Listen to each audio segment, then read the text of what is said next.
it's all buckled, but by 4 or 5 hours later it dries, and it dries really nice and flat. And it's a really nice surface to work on. This is a smaller piece that I'll just quickly show you how to stretch it. And you stretch it pretty much like you do canvas, by starting in the center, pulling it tight. So what weight is that? This is probably what you're working on, about 90 pounds. Oh, okay. If you're working It's with, not real heavy. no, I like to work 140 pound. It's Okay. nice. Yeah. And if you can afford it, 300 pound is nice too. And I guess that's the weight of a ream of that type of paper. So 500 sheets of this would be 90 pounds.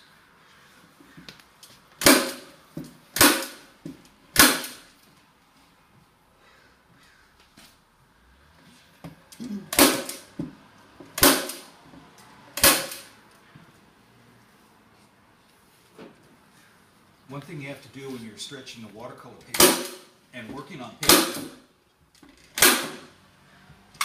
is that if you get too thick with your paint, it tends to flow underneath here and glue the paper down to the wood. So what I'm going to do later on as a demonstration, probably put a masking tape around it to keep it from flowing underneath there.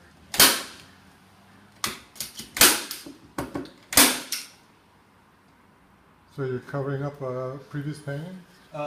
Yeah, we ran out of plywood panels to work on, so we found one that wasn't especially nice.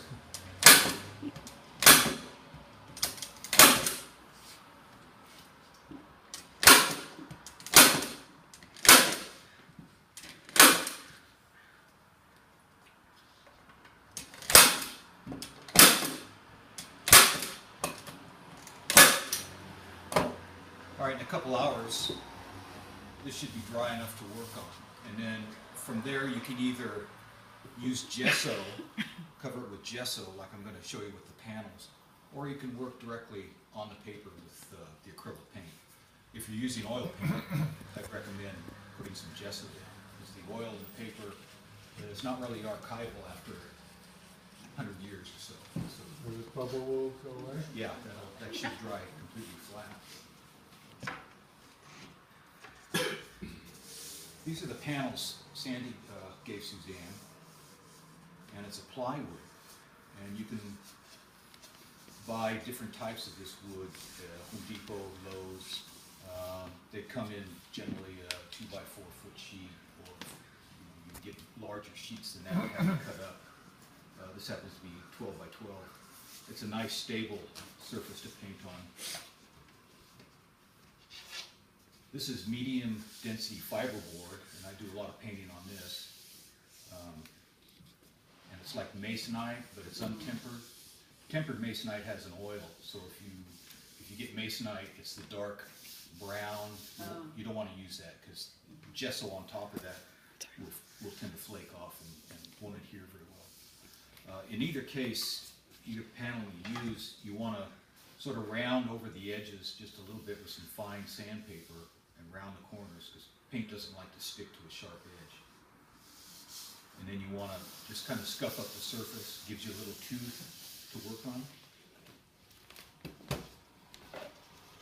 Suzanne, in this painting, instead of using the gesso, she stretched a cotton cloth over a gel medium and glued it down to the panel, and then wrapped it around behind there, and it gives a really nice surface.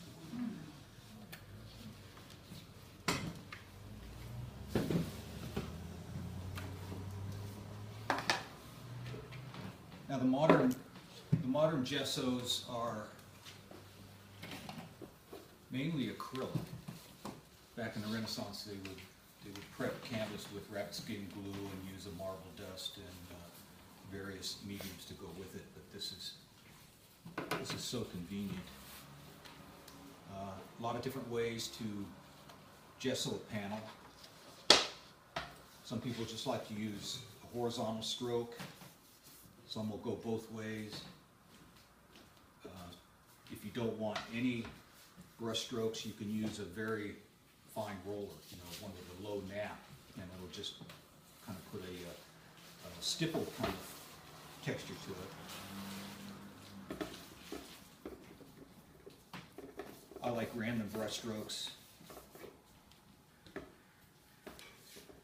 That way you kind of break up any kind of rhythms that may occur with a horizontal or vertical. And also, if you were doing some sort of realistic painting or something with a smooth surface, you could always stipple the surface too. And generally you want to put at least 2 coats. You want to coat the edges also. Especially if you end up working in oils, you don't want paint to wood contact, the oil paint to wood contact.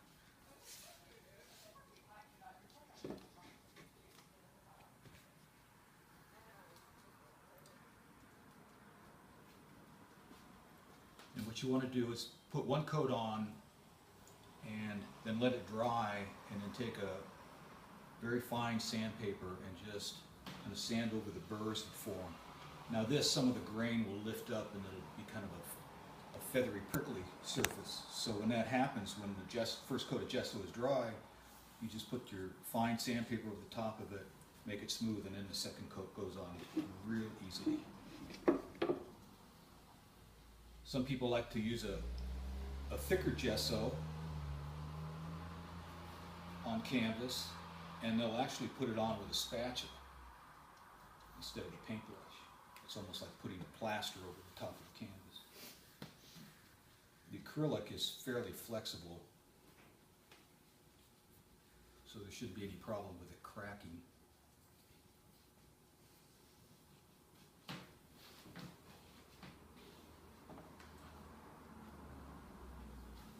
Now at this point, when it's dry, you can use mixed media on top of it, mixed for a nice surface upon which to glue. That's basically. How are you gonna, where are you gonna put that to dry now? I don't know. I mean, you know, like, Yeah. that's the trick then. That's what paint cans are for. Just sit them Oh, down on top okay. of the paint can.